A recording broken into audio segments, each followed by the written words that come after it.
Francis Bacon nació en Londres en 1561. Estudió Derecho en la Universidad de Cambridge. Fue diputado del Parlamento. Llegó a ser Lord Canciller y ostentó un título honorífico de barón de Verulam. Acusado de aceptar sobornos cuando ocupaba la Cancillería, fue privado de todos sus honores, condenado a pagar una enorme multa y encarcelado en la Torre de Londres. Estas penas le fueron perdonadas a cambio de retirarse de la vida pública.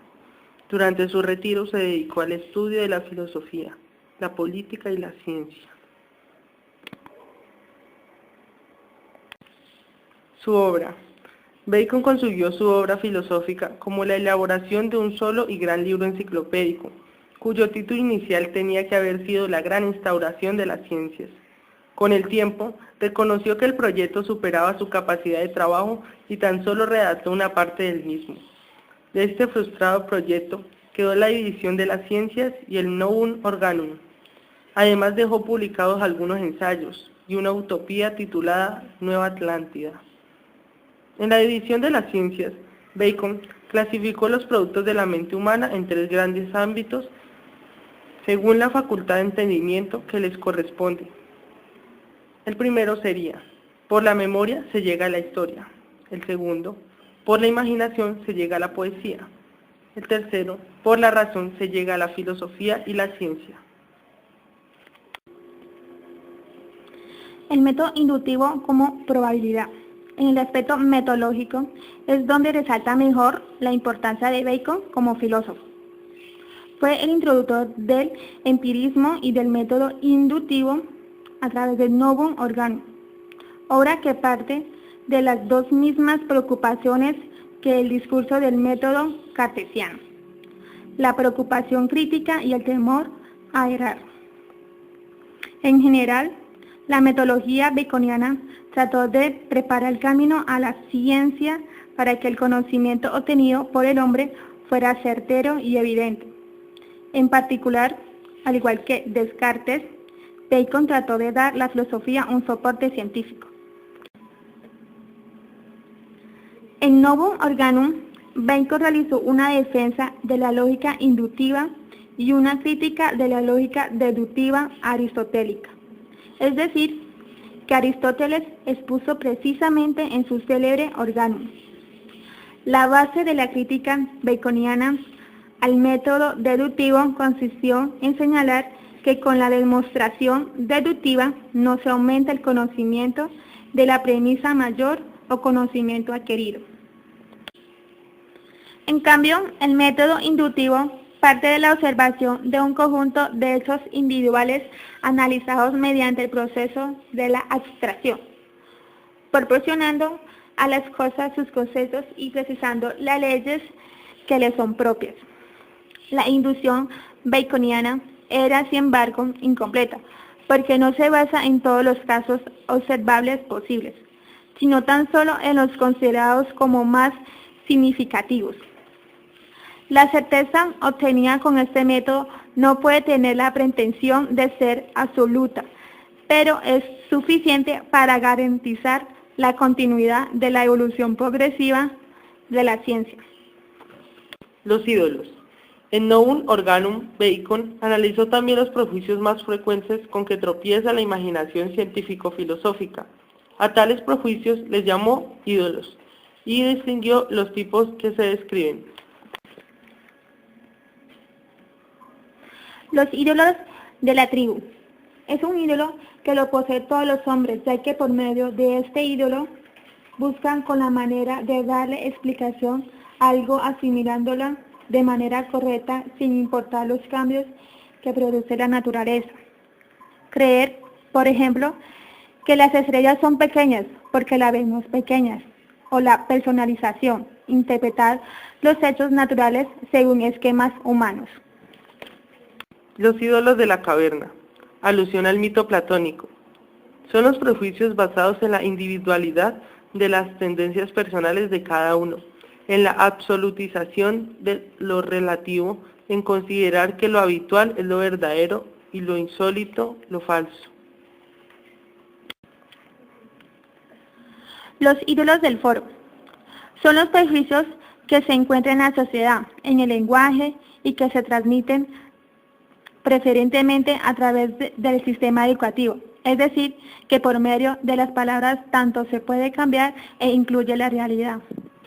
Ídolos del teatro. Es un ídolo antiguo y que aún sigue prevaleciendo, ya que es un axioma de las ciencias de tradición. Es decir, aún sigue manejando por sus antiguas costumbres y creencias. ¿Por qué para Bacon era necesario contradecir el escolasticismo?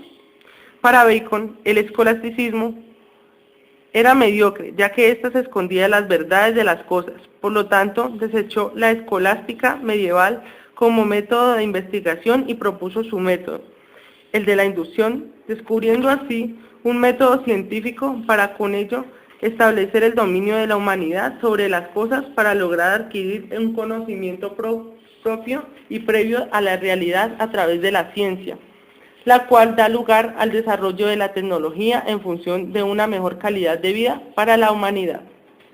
Para Bacon era necesario contradecir el escolasticismo, ya que esta contradicción le permitiría establecer las diferentes que éstas tenían de acuerdo a su método propuesto, el método inductivo, que maneja la inducción contradiciendo la deducción, ya que éste parte de una serie de conocimientos enfatizados, los cuales hay que estudiar a fondo para así dar explicaciones que se pueden demostrar por medio de una experiencia. ¿Crees que el método inductivo nos puede llevar al verdadero conocimiento? El método inductivo se refiere a los conocimientos enfatizados y complejos que se estudiarán a fondo, logrando con ello reunir datos mediante la observación directa y sin prejuicios de todo tipo de cuestiones que se demostrarán a través de la experimentación. Bacon desarrolló un proceso de razonamiento llamado inducción, el cual consiste en obtener conclusiones generales a partir de situaciones particulares, sustituyendo el método deductivo, basado en la abstracción y en las autoridades antiguas. Bacon trató de que el conocimiento se basara en la experiencia sensible, ayudada por el intelecto, es decir, la demostración de los acontecimientos. De alguna u otra manera, este método nos permite llevar a un conocimiento previo de algo que se está tratando de descubrir su naturaleza. La ciencia aplica métodos de investigación, de análisis, de observación, los cuales se han logrado debido a las facultades de razonamiento que el ser humano ha desarrollado.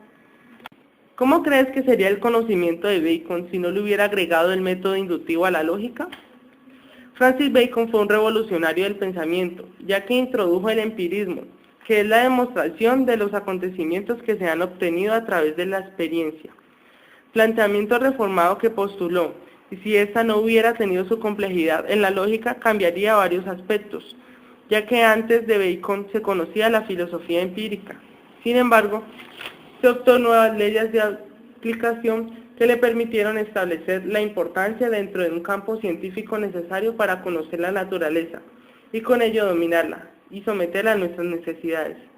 Debido a estos procesos, la ciencia ha tenido grandes avances tecnológicos y se ha beneficiado y se ha perjudicado la vida del ser humano con la naturaleza. Francis Bacon murió el 9 de abril de 1626 en Londres debido a una pulmonía. Para que seamos exactos, fue víctima de su curiosidad científica y al igual que su colega René Descartes, fue el frío quien le jugó una mala pasada. Un día cualquiera del año 1626 comenzó a caer nieve sobre la ciudad de Londres. Francis Bacon decidió que era una estupenda oportunidad para investigar la acción del frío, para retrasar la descomposición de los cadáveres. De esta manera, dedicó la tarde a enterrar un pollo muerto en la nieve. Desafortunadamente para él, el frío intenso obró lo suyo y Bacon se ganó una buena gripe. Debido a su avanzada edad de 65 años, la gripe se complicó y se convirtió en pulmonía, lo que le costó la vida unos días después.